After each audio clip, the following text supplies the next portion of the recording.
what happens in the body in a 72-hour period when you fast.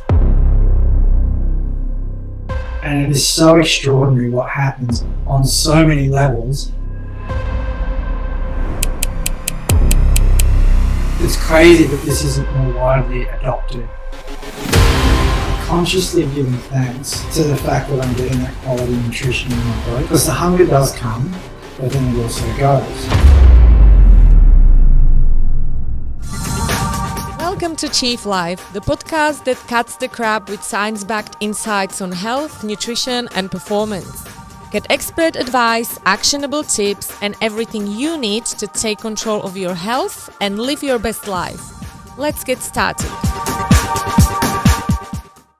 In today's episode, we'll chat about balancing success with personal well-being, exploring strategies for staying fit, productive, and energized at any age, even with a packed schedule. Whether you're running a business or just looking to optimize your daily routine, this episode is full of insights you won't want to miss. Andy Hannagan is an ancestral warrior and entrepreneur at heart, driven by curiosity for personal and professional growth. He believes in adapting technology advances in artificial intelligence and doubling down on daily habits within his own biohacking routine.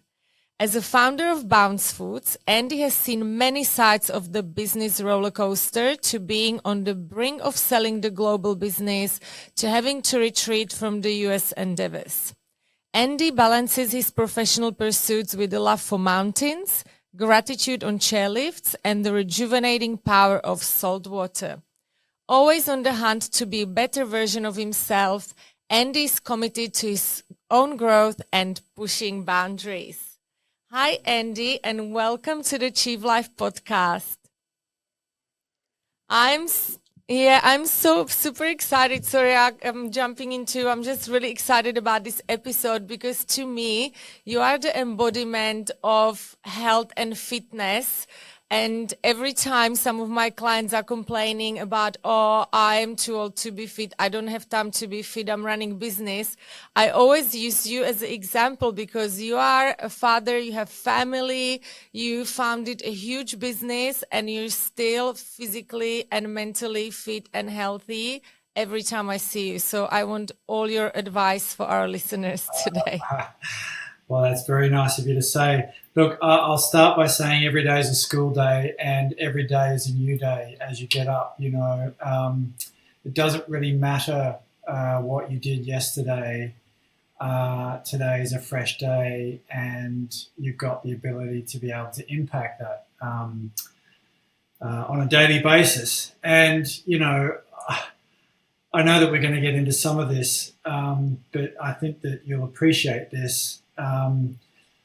Ice bathing is one of the things that I use on a daily basis, and I often tell people if the ice bath was like playing a video game, if you got a score for yesterday, when you turn up the next day, your score's at 0 again. Like the ice bath doesn't care what you did yesterday. It only matters, are you there today, and are you going to get back in today and climb that mountain?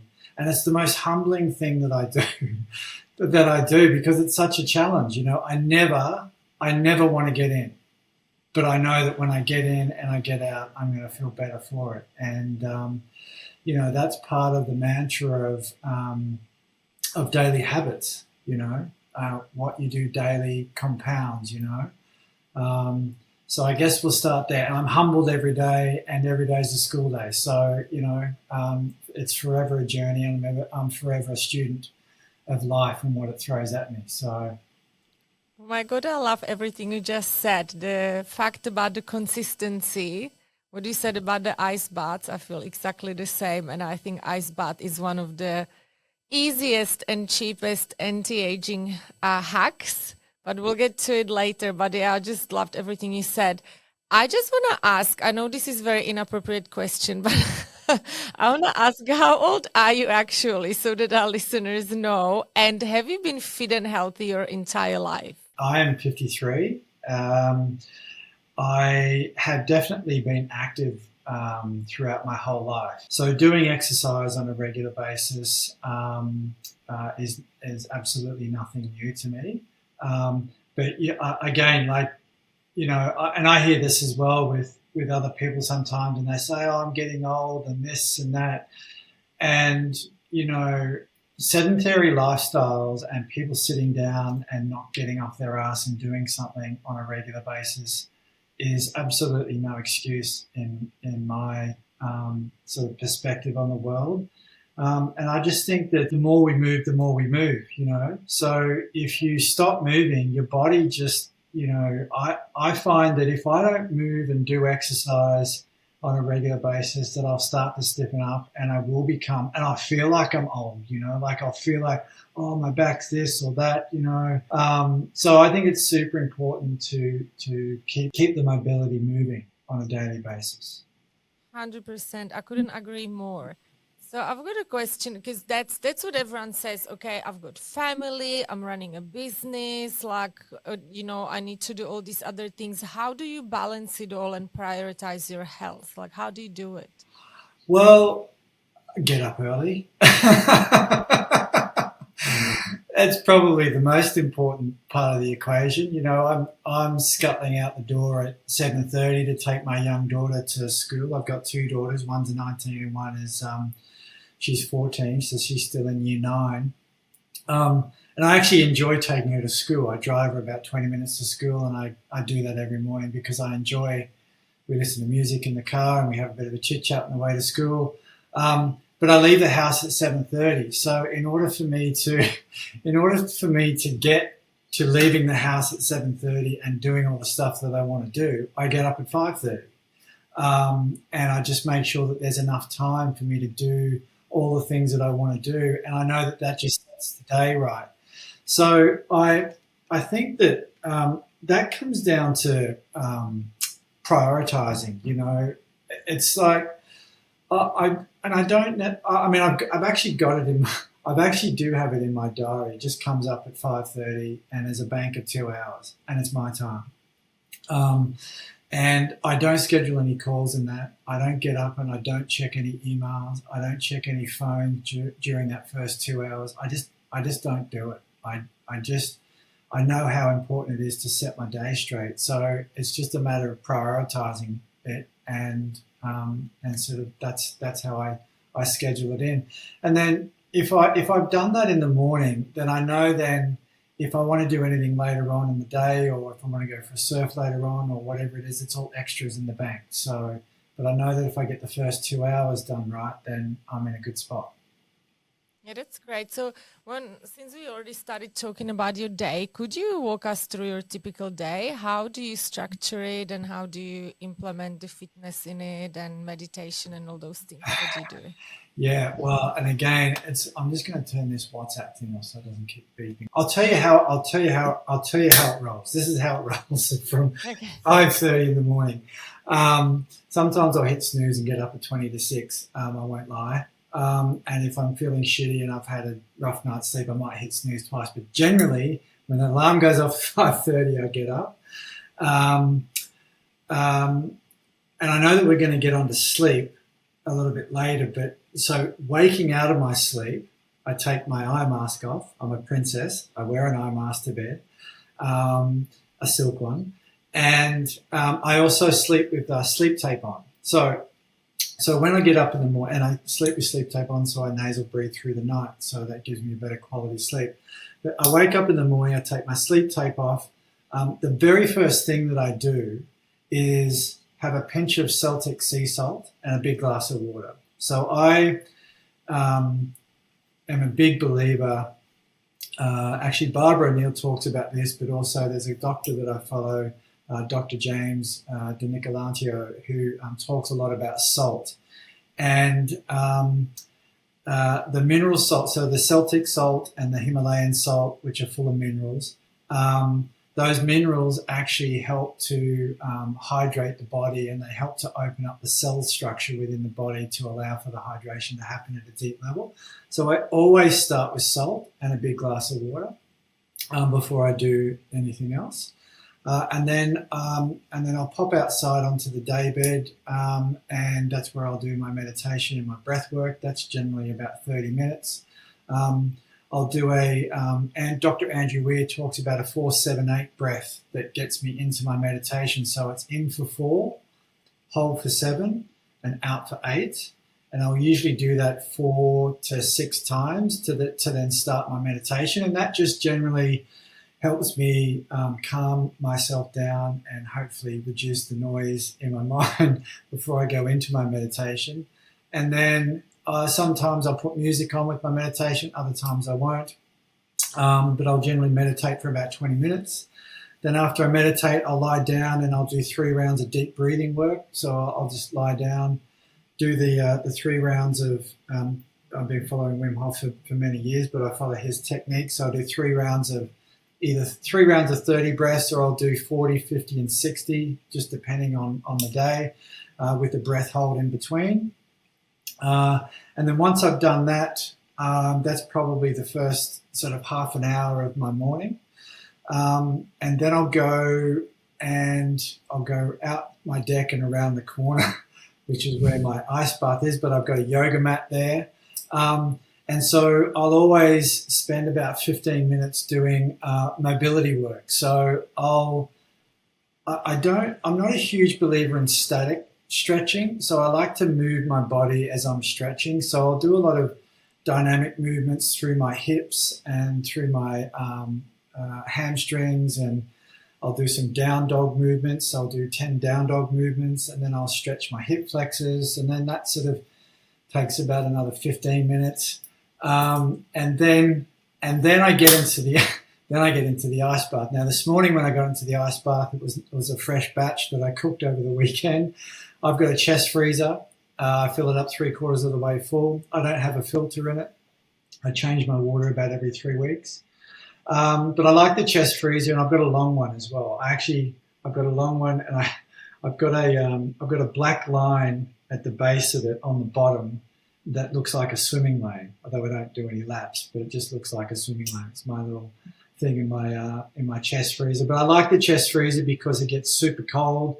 Like this morning, I had to smash my way into the chest freezer with my little mallet. And then I've got, huge chunks of ice in there, and I know the water's at about 1 degrees. When I've got some funny little nuanced things I do.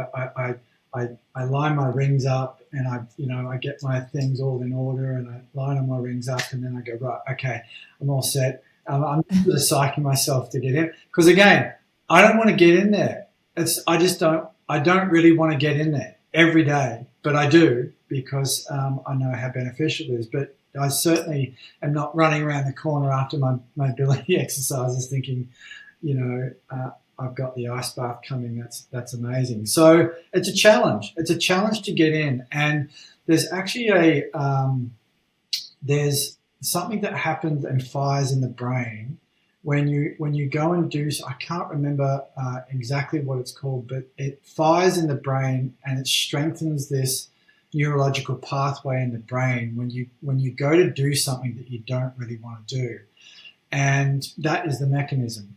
And so then I get into the ice bath, and then for me, I've worked out that 7 long, slow, deep breaths gets me to 3 minutes. And so I'm really conscious that when I get into the ice bath, to make sure that I've got my breathing under control, because your breath work in a stressful environment like that is something that's going to help you cope with getting through that first 90 seconds.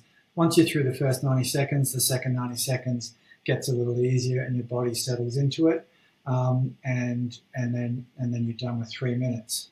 I will say though, like an ice bath is extreme and it's cold, but a cold shower in Sydney in winter is 10 or 11 degrees of running water out the cold tap.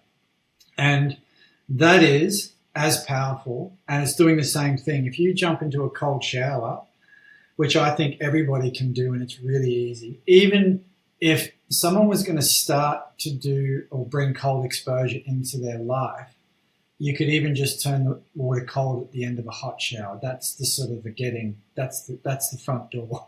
But, when you get into a cold shower, if it's cold from the outset, you're crossing the same barrier in your mind and you're getting into the shower and you're trying to do the same thing, which is keep yourself calm. It's fucking cold. Keep yourself calm, breathe, and just try and, keep a hold of yourself through that first 90 seconds. And then the second 90 seconds, it becomes a lot easier as your body starts to adapt. So, ice bath or cold shower, certainly big tick. My wife is more inclined to do the cold showers, but the domain of the chest freezer is definitely my little thing. And That's amazing. I wish I had that. I do the cold shower every day because I don't have the ice bath at home, and then I do ice bath randomly. But the cold shower is great for someone who doesn't have an ice bath, but I still think the ice bath is the best. Well, yeah, and look, and I really enjoy sharing it with people too. Like I enjoy sharing the experience for people who have never done it, and they can actually come around to my house, and if they haven't done it ever before, coach them through it, and then they can conquer they can slay the dragon and climb the mountain, and so it's really good to see people go through that challenge for themselves as well. Yeah, that's great. So that's the start of your day. So since we're already talking about it, take us through your whole day. Like, do you do anything else throughout the day, like meditate, or when do you train and things like that? Like, what would your typical day be? So that was the morning, and then you take the kids to school, you said, and then what? That's actually just the first hour. So that's the first hour. Okay. So by the time I've had my water, meditated, breath work, moved and got into the ice tub, it's about an hour. And then I'll always exercise then after that. So, and that's generally a combination of calisthenics work that I do. So I've got a kettlebell, I've got some weight plates. I'll always do star jumps. I'll always do 100 push-ups. I'll always do 100 squats. And I'm either doing kettlebell swings or clean and presses. And I like to do the general functional movements that are applicable to how we live our lives. So squats and clean and presses are really important, especially a deep squat, to make sure that you can keep mobility through your hips. And I find it certainly helps me as well. And I often talk to people about this too. People say, I can't get to the gym, or I can't do this, or I'm in a hotel, or I'm traveling, and whatever it is. The floor and your body are your greatest weapons to actually keep you mobile without any equipment and without doing anything like that. I often speak to people about, if you do 100 push-ups a day, it's 36,500 push-ups a year. That's a lot when you compound it. So, and it's not just your chest, it's your shoulders, it's your back, it's your arms, it's your stomach, it's your core, it's even through your hip flexors. And it's just always a good measure, for me to make sure that I've got at least those things going on. And then, so I'll do that in that second sort of hour period or half hour. It generally takes me about half an hour with my exercise. And then if I do anything later on in the day, like if I go for a surf or if I go to the park with the dog, I'll generally find a chin-up bar down there that I can use. Again, it's sort of more calisthenics style, but still strength work. And I try and keep a measure of my ability to do 3 sets of 10 chin-ups. And if I can do that, I know that I'm maintaining my ability to sort of stay strong, within my own self. And then generally when I'm walking the dog, I'll do that with bare feet on the ground. So I'll sometimes combine some sprinting work or some movement like that in my. I don't chase the ball like my dog. I run around with him a little bit as well. But that's sort of all extras, right? So I sort of treat those as extras. After I've finished doing the exercise, I'll come in and then I've got a very specific coffee routine. So now I've been awake for 90 minutes, right? And then what I do is I come back inside and I'll have another big glass of water with salt and lemon and apple cider vinegar, and I've got a mineralized product called Cell Charge, which I also put into the water as well. So then I've got my second big glass of water, and then I couple that with grass-fed and grass-finished organ supplements. So I take liver, kidney, and heart on a daily basis. And my method of taking those, and this has sort of evolved over time, is I take 4 tablets of each. I put them in my hand, so I've got 12 capsules in my hand. I close my eyes and I give thanks to the cows that have roamed the planet and the microbiome and the soil that's ended up in their organs, which is now going to end up in my body. So I'm consciously giving thanks to the fact that I'm getting that quality nutrition into my body. So I bless my supplements, I bless my water, and then I down all those in one go. And then that's then my second glass of water. And then I get on to making my coffee. So I think that hydration is super important. The salt and the hydration are really important in the morning. And I think getting the minerals and then the lemon and the apple cider vinegar in that second glass of water with the organs is a great setup. That's my sort of setup to the day. And then I'm not going straight into coffee as soon as I get out of bed, which I think is extremely dehydrating and saps the body of so much goodness. And then with my coffee, I'll generally have a mold-free. So I generally buy Bulletproof, which is mold-free coffee. But I'll also include with my coffee, I'll heat the milk, I'll put butter, I'll put double cream in my coffee, and a teaspoon of raw honey. And delicious. That's my coffee. So I know then I'm getting the stimulant of the coffee, I'm getting the fats to enhance my cognitive function, and then I'm usually drinking my coffee as I take my daughter to school. So that kind of gets me to 7:30, 8 o'clock in the morning, and then I'm off and running. Great. What a morning. I love this so much. Okay, so then it's like, let's do the whole day before we ask all the other questions.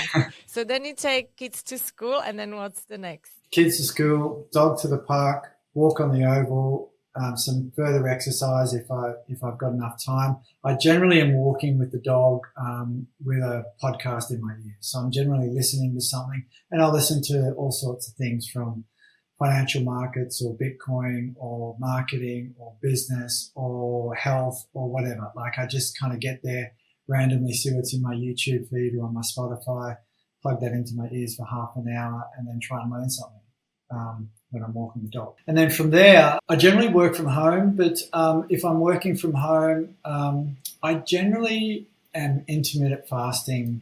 So I won't eat till around 1 or 2 o'clock during the day. But also the coffee that I've had with the fat and the cream, etc., is actually a great stabilizer as well. So I can actually make it to 1 or 2 o'clock because I've got the fats going on in my body, and I feel satiated. With my glass of water beside my desk, I've got a little thing of salt there as well. So I'll salt during the day as well, just to make sure that I keep my hydration levels optimum. And then I'll try and get up and move around. So I've got an Aura ring, and so the Aura ring will prompt me on my phone to say, hey, you've been sitting down too long, get up, move your body. And I might just get up and walk around the yard or bang out 20 or 30 squats or whatever, like just move my body away from my desk. And I'm sitting on a desk at the moment where it's sort of half standing and half seated. So it doesn't take me much to stand. And I've got a chair that's sort of hip height, I guess you would call it. So it sort of puts the pelvis at an angle that is not quite seated. So my hips aren't sitting at a right angle as I sit down. And I went from seated to standing, then I went to this chair here, and it's like the best in between the both. Amazing. Can you send me a link to the chair? Well, Because I have a standing desk and I stand a lot. I barely ever sit, but it would be nice to have chair like that if I want to. yeah, and I used to love the standing as well, but I used to also find that I would get aches. I would get achy through the hips and stuff. So this chair actually is, and I don't feel sore. I never feel sore in this chair, so it's good, and it's easy to stand up if I need to, So yeah. Amazing. And so then you work, how many hours a day do you work? Do you you take the breaks to exercise or do some movement? Do you take any breaks to meditate, or when do you eat your next meal? When does your workday finish? Yeah, sometimes I'll take a couple of hours off during the day. I like to use from 9 or 9:30 to 12:30 or 1 and just go hard at it, and then try and be as productive as I can. And look, like, I'm trying to get better at being more productive every single day. Like, it's just like some days I'll be really good at it, and then some days, like today, I felt like I was spinning my wheels a bit. I got stuck on things where I couldn't get resolutions, and I felt like I haven't been as productive as I'd like. But generally, that morning period, I like to focus.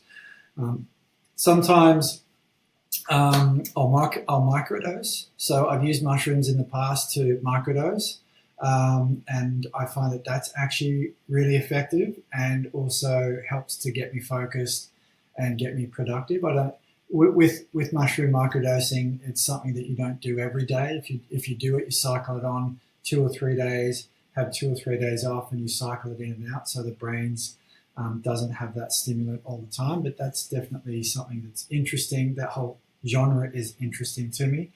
And then over night time, I definitely try and just put all of the electronic equipment down, because trying to set up, to go to bed, trying to eat early enough and set up to go to bed early enough.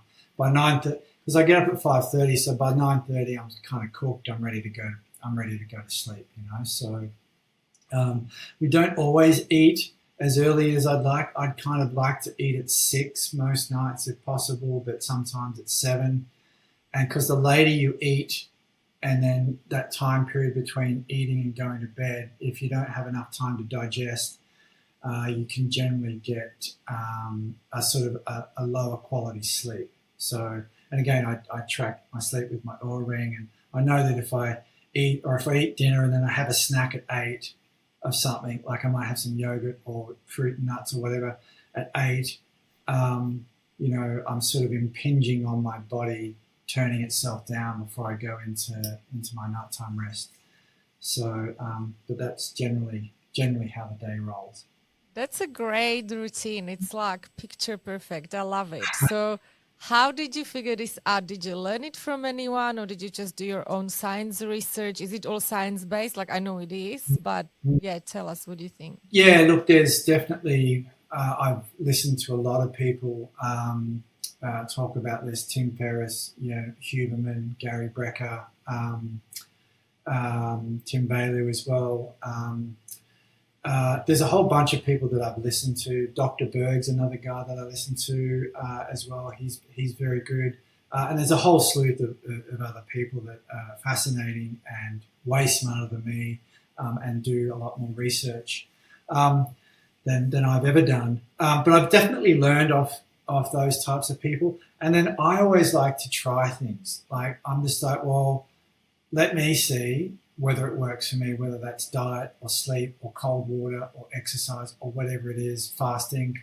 I generally try and have my own experience and then gauge whether that works for me or not, because not everybody is cut the same. So what works for some doesn't quite work for others.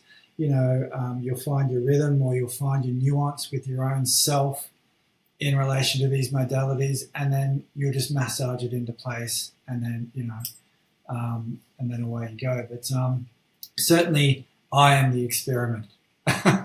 I love it. I'm a bit the same. I always experiment on myself, and it's the best way to find out, right? You read the signs and then try it for yourself. Yes. I also love your fitness routine that you described, but have you been following this routine for many years, or has your training changed as you age? How has it changed? What did you used to do before? Can you tell us more? Yeah. Some training tips? Yeah. Look, I used to be, in the gym 4 days a week. I'd be breaking up my body parts. I'd be doing, chest and back, and breaking them up, and all those sorts of things. And over the years I've come to realize, and particularly as when you get to 50 and beyond, mobility is probably the most important function that I have in terms of my own fitness. So I want to be able to move and be strong. So for me, my methods have changed to be able to stretch the body and strengthen the body at the same time, which is why I like calisthenics, because you can actually get strong and flexible doing those types of movements. And I find that, between chin ups, for my upper body strength, between chin ups, push ups, and dips at the park, I've kind of got my upper body covered. Like I don't feel like I need to go and bench press or do any dumbbell presses necessarily for my upper body. So I guess how it's changed is I've adapted. I've still maintained the strength and the muscle tone, etc., but I'm just getting it in different ways now. So I think that's definitely a change. I think there's probably like I've got kettlebells that I use, and I use them with the squats and clean and presses, etc. I'm probably missing an Olympic bar to be able to load up and do heavier deadlifts. That's probably one thing that I am missing at home. But I haven't gone to join a gym just so that I can get the Olympic bar. I kind of just I've adapted my way around that. But I think going forward, I'll probably add that in because I think a deadlift movement with a bar that you can load much higher than what I've got with the kettlebells is definitely an advantage that I'm probably not doing at the moment. Yeah, definitely. I'd recommend the deadlift. And I also have to say, for those who are watching, you can't really see in the t-shirt that you're wearing, but Andy is very lean and muscular. It's amazing. So the training really works for you. But yeah, the deadlift would be great addition. I agree. Maybe you should get the bar for your house. Yes. Agreed. Yeah. Agreed. So that's the training. What about nutrition? Obviously, nutrition is important. You described the coffee that you have in the morning.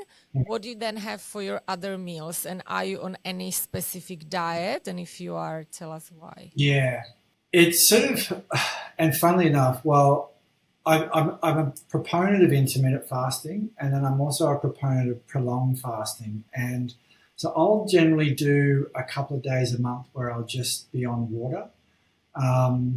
And prolonged fasting is really interesting. And I do longer periods. And I've just recently done a 6-day fast, but I'll do a longer 5 to 7 day fast once or twice a year. And I really believe, I'm such a believer, and I learnt this from Dr. Berg, and and I can send this to you. He explains what happens in the body in a 72-hour period when you fast. And it is so extraordinary what happens on so many levels that it's crazy that this isn't more widely adopted as. I know. I agree. I'm the biggest fan of fasting. I do 5-day water only fast once every 6 months with friends. And there is so much research behind it, how beneficial it is. And yet it's nowhere publicized. No, because they can't sell anything, and that's getting people off the drip of their meds or whatever. I don't know. It's crazy. So I believe the process, and you'll obviously deeply understand this doing that yourself. The process of regenesis that goes on in the body. Your white blood cells go up, your testosterone goes up, your inflammation comes down, your growth hormone goes up.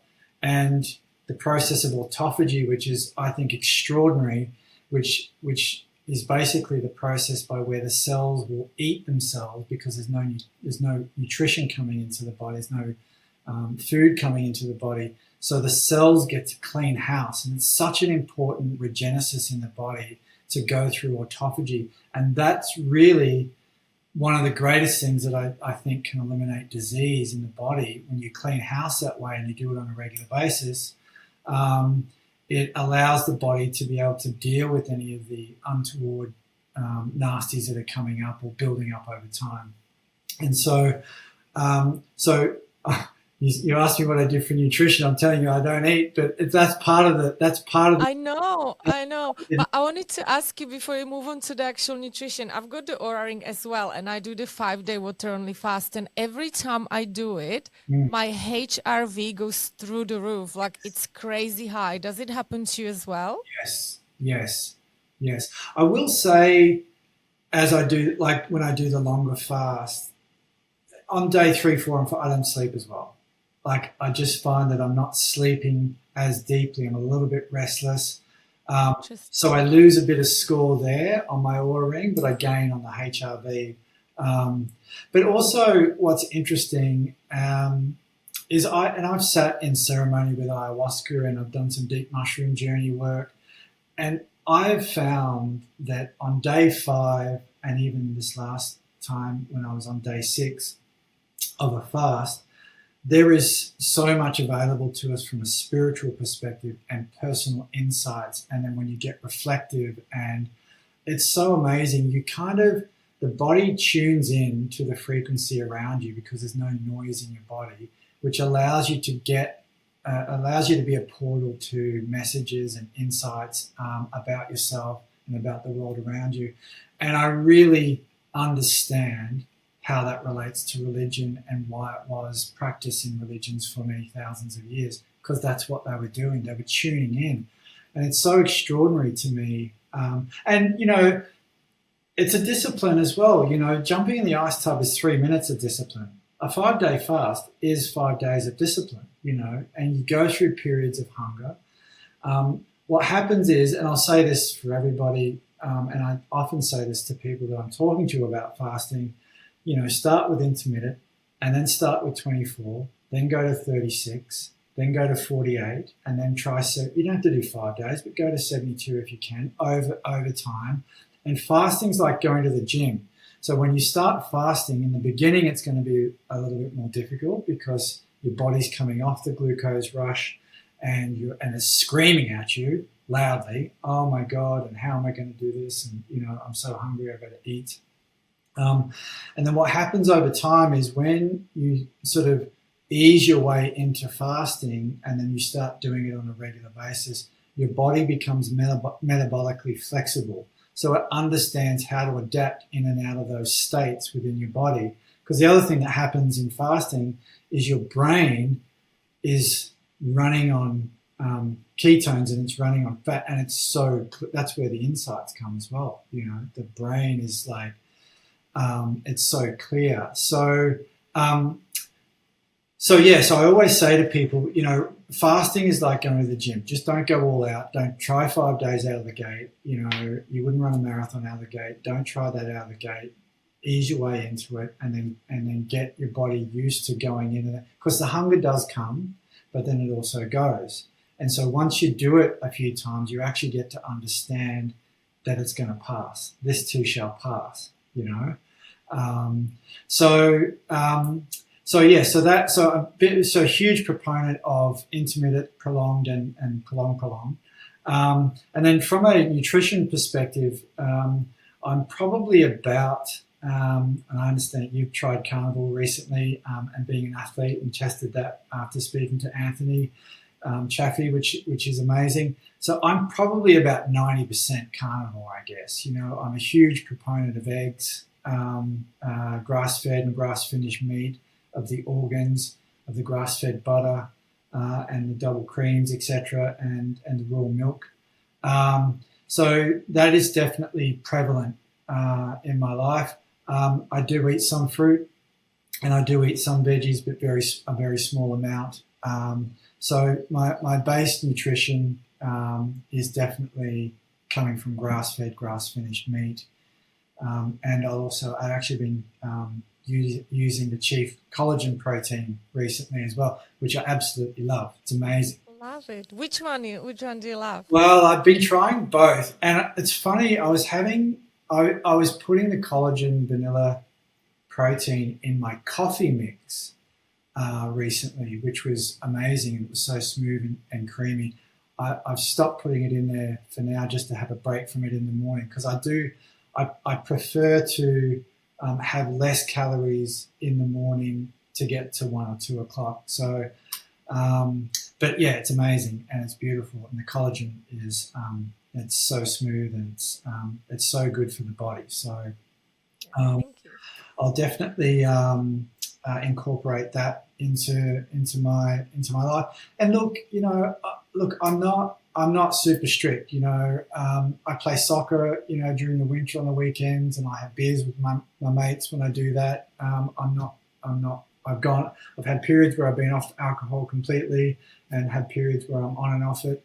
I do prefer, actually, if I'm going to have a drink at home, I actually would prefer a good quality tequila and just to sip it on ice. That to me is the greatest form of alcohol that I think is clean and pure. But it's not to say that I won't have beers and enjoy that socially with friends as well. So I'm not completely strict on that. But generally, I'm fairly clean from a nutrition perspective. Yeah, it sounds like you're super clean. All right, so that's nutrition and training. I absolutely love it.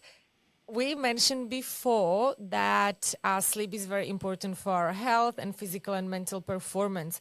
What are your best sleep tips for our listeners? Mm. Or routines or Yeah, anything? I think the getting off the phone before you go to bed, I think is super important.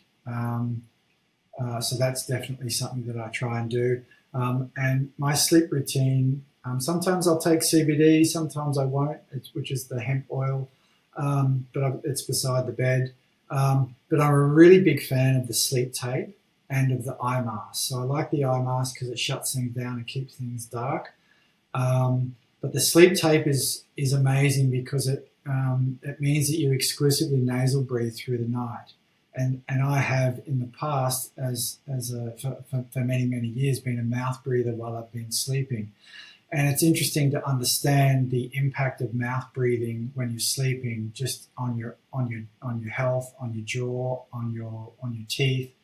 Um, so the sleep tape was used to be on and off, but now it's an absolute staple and I never run out. So I like there's a brand called Respire that I use. It has the gauze sleep tape and I can generally get 2 or 3 nights out of one piece of tape because it sticks back on. And I just find that helps my quality of sleep tremendously by having the sleep tape on. So I try and limit the amount of water before I go to bed so that I don't get up as much during the night, but that's not always the case. And then, just from a sleep perspective, I monitor it with the Aura Ring.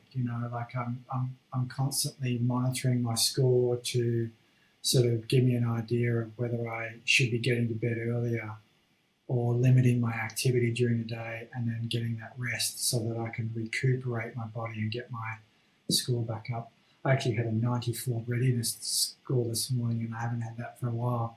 But yeah, so they're the things that I do to. And dark room, eye mask. It will even put a circulating fan on really low during the night as well, just to keep the air moving. But cool, dark room versus a hot, light-filled room in the morning certainly is something that I would recommend. Yeah, that's great. Good tips. Let's talk about stress. Running a big business Mm, can be very stressful, or usually is very stressful. And you've had a big business. Everyone in Australia knows Bounce Ball. I don't think there's anyone who doesn't know. mm. So, huge business. Do you have any practical tips on how to manage stress effectively? Oh my goodness. Yeah, probably just one rule. Rule number 6. Did you know that there's a T-shirt? Well, I had a T-shirt made, and it was floating around for years in the US and around the business. And it was rule number 6. I learnt this rule from I went to an EO conference once, and our forum was listening to this seminar, and the guy was talking about how there was this rule number 6. There's no rules 1 through 5, only one rule, number 6. And the rule is don't take yourself so fucking seriously, is the rule. And I just loved it. I thought it was so great because, in business, it is stressful and there's so much going on. And then we just take things on, we take things to heart. I used to take things to heart and get very emotional and found it hard to separate myself from things when things weren't happening in the right order or things were getting out of order pretty fast. So I'd always used to remind myself of the rule, although that wasn't necessarily the remedy that created some sort of sensible calm in those stressful situations.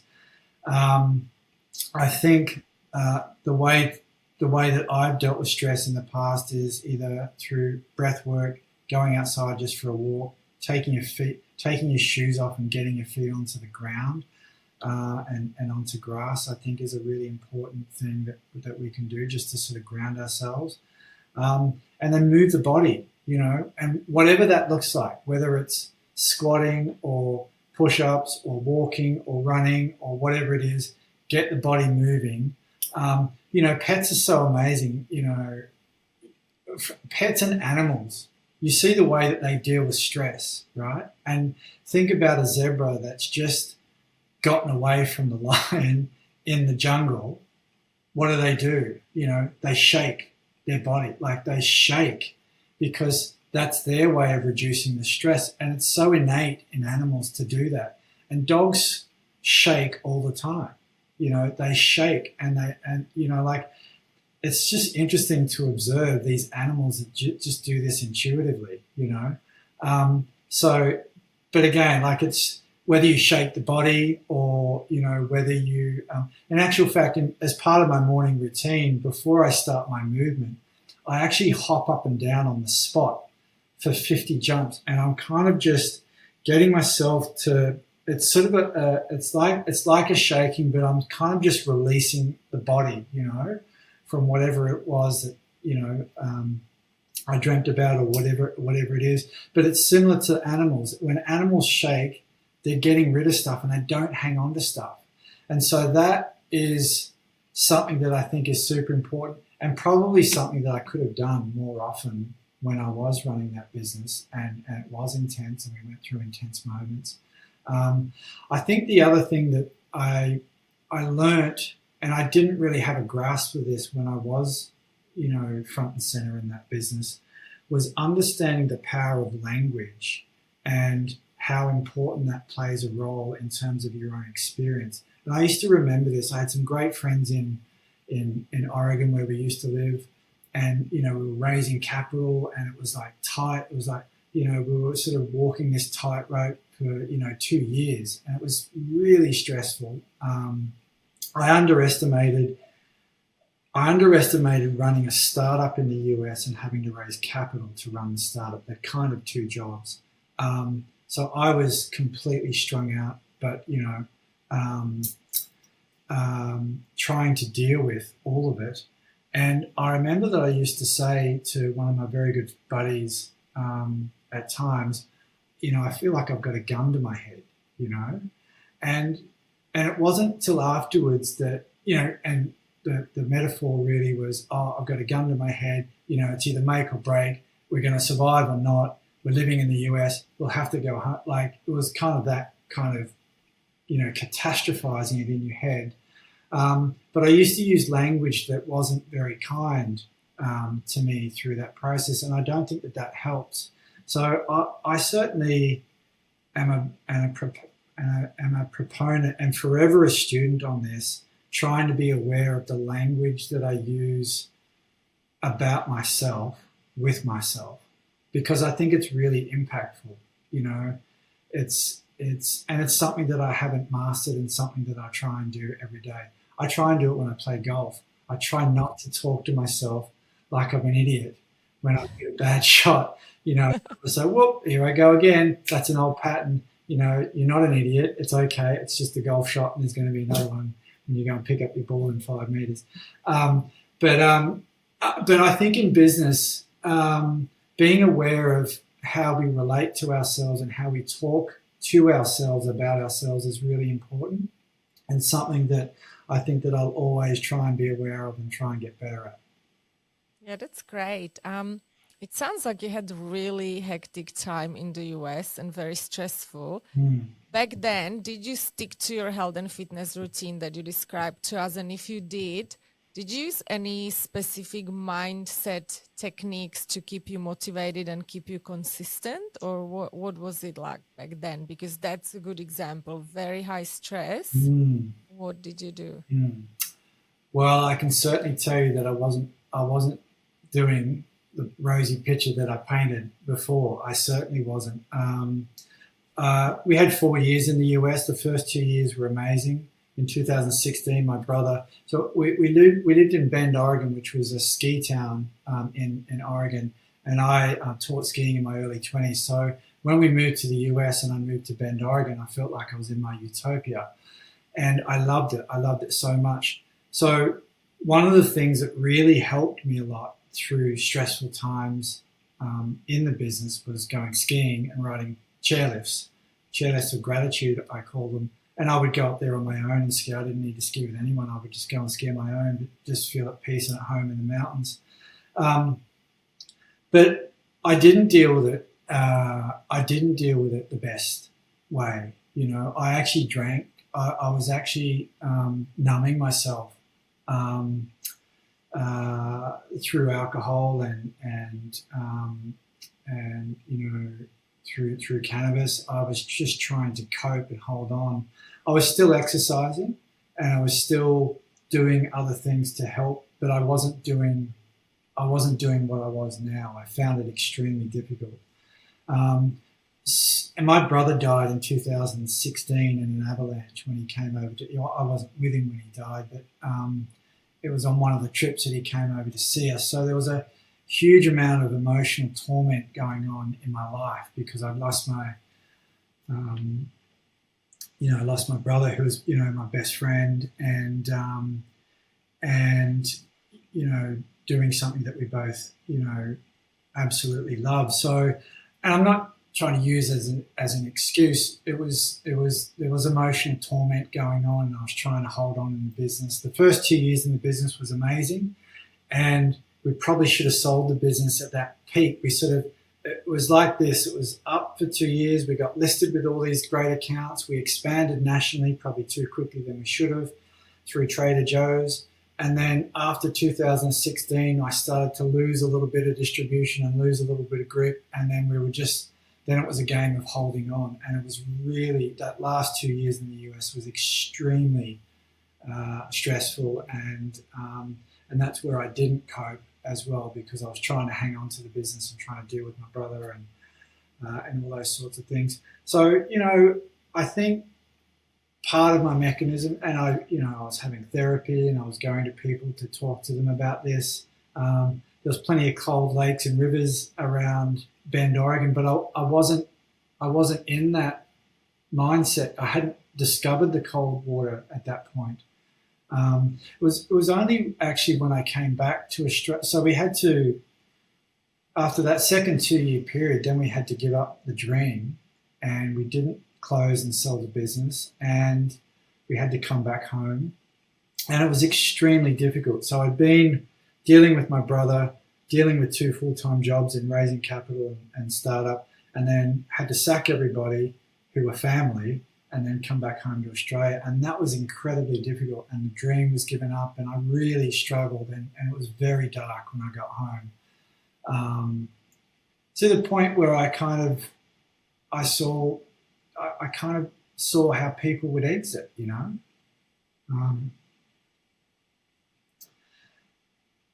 So, and Wim Hof actually, his wife died. She committed suicide, and that's what sparked him into getting into the cold water. And that his inspiration in that story kind of got me into the ice water, and it kind of saved me. I actually started to do those things to rebuild my mental resilience from the ground up. And once I started doing that, I started to sort of get a bit of momentum with my own mental health and my own sort of ability to be able to cope with life. So through the adversity, I was able to find some solace in some of those things. And then once I'd started incorporating those things into my life, I was then able to embed them into my life. And then now they're staples in my life. So, it's not necessarily all shiny roses through that period. And, the universe will throw you things that sometimes can be extremely difficult, but your lessons to be learned, which is kind of where I ended up with all of it. Yeah, you're 100% much wiser now. And my question is, do you think back then, if you were leading the same lifestyle you're leading now and having the same routine and things like that, do you think that would have affected your leadership, your business decisions, the way you felt?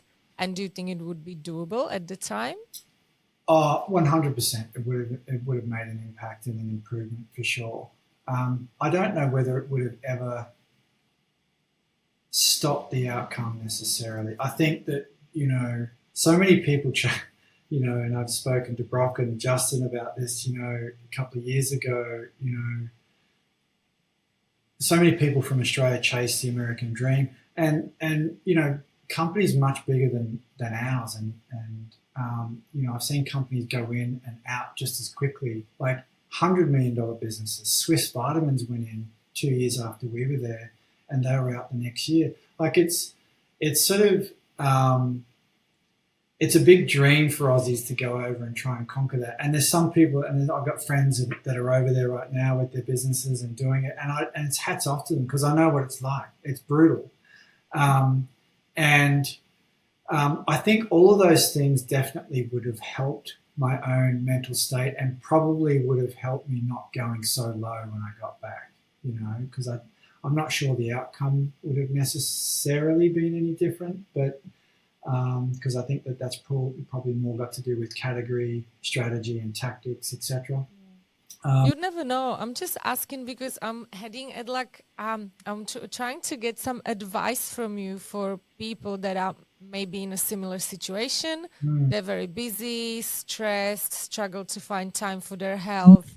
What would you be your advice to them, like how to stick to the routine, how to get motivated to keep, fit and healthy? Yeah, I think if I had my time back in the US, I probably would have had the same um, feeling that I do now around that first 2 hours, because I think that's where the day's won and lost.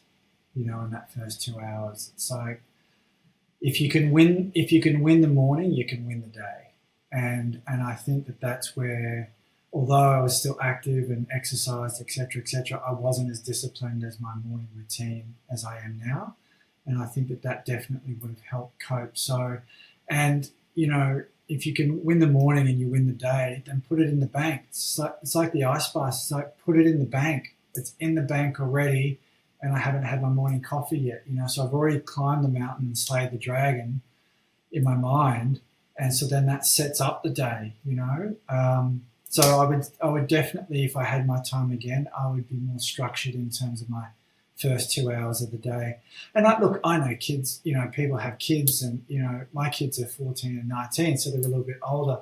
I've been through the period of young kids. It's much more difficult when you've got young kids, because they get up early, and so you've just got to figure out the puzzle, you know.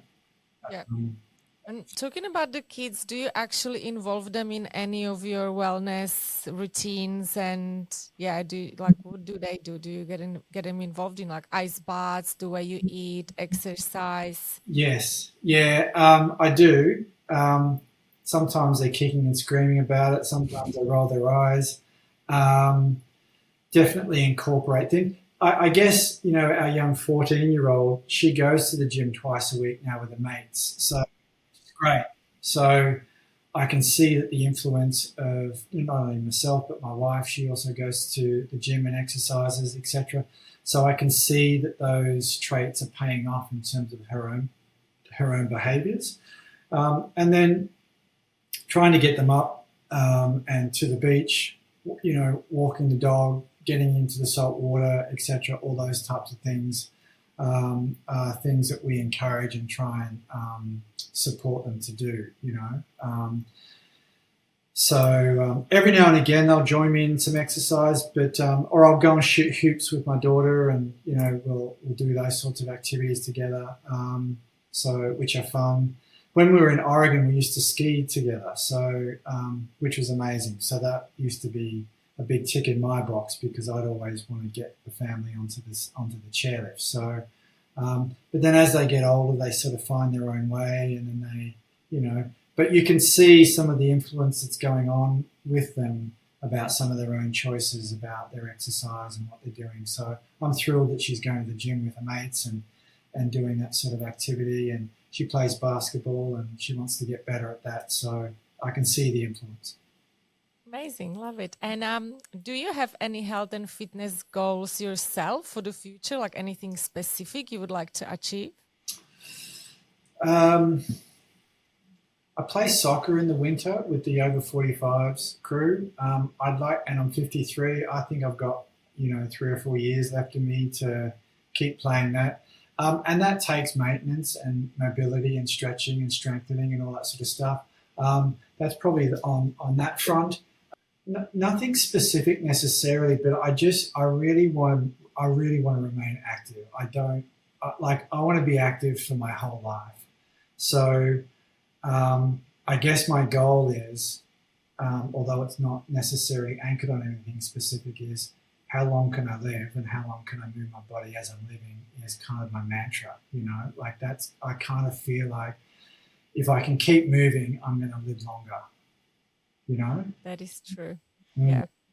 And yeah, I guess all the methods that you named, they're very good for your longevity and anti-aging, like the fasting, the ice baths, the mm, movement, the nutrition. So I think mm. you're on the right track, Yeah. and you can tell from looking at you. And actually, the other thing I'll add into that is the sauna work, right? So we've got a sauna in the house. We invested in that about 3 years ago, and that's amazing as well. I'm definitely in that 3 or 4 times a week, for sure. Awesome. Yeah. And any other anti-aging or longevity or fitness hacks that you have to share? Um, well, I think the breath work is definitely something that won't go away. That's locked in. I've recently been using tallow balm from a skin perspective, and I absolutely love that as well. I think that's amazing. Um, um, but I don't know that there's anything other than what I've spoken about already that's kind of in my wheelhouse of making sure that I live. Yeah, good. You mentioned lots of tips. I think the listeners will get a lot out of this. I absolutely loved it. And I have last two questions. I'd like to ask, what is your favorite book? And the second question, if you could only give to all our listeners one health advice, what would that be? Very good. Favorite book? Great question. I think the book that probably impacted me the most is The Power of Now. And the reason that that book impacted me is it really, what it helped me realize is, and I've said this to a few other people, when you meditate, um, it's the gaps in between your thoughts in your meditation, which is where the gold is. And I find I found that book helped me understand, because when you meditate, you're up, your mind can be going at 1,000 miles an hour, and so the art of settling it down and then trying to find the gaps in between the thoughts and trying to extend that gap in between the thoughts for as long as possible is the power of now. That like that's in my meditations. That's what I'm trying to achieve. I'm trying to achieve the solidarity in between the thoughts. So I really like that, and that mantra, the power of now, is a constant, to try and sort of bring you back to, where are you? It's what happens in the ice bath. The power is now, because in the ice bath you can't be anywhere else. So the power is now in the ice bath. Um, and sorry, what was the second question? If you could give all of us only one health advice, can be health, wellness, fitness, anything health orientated, what would that be? Just one.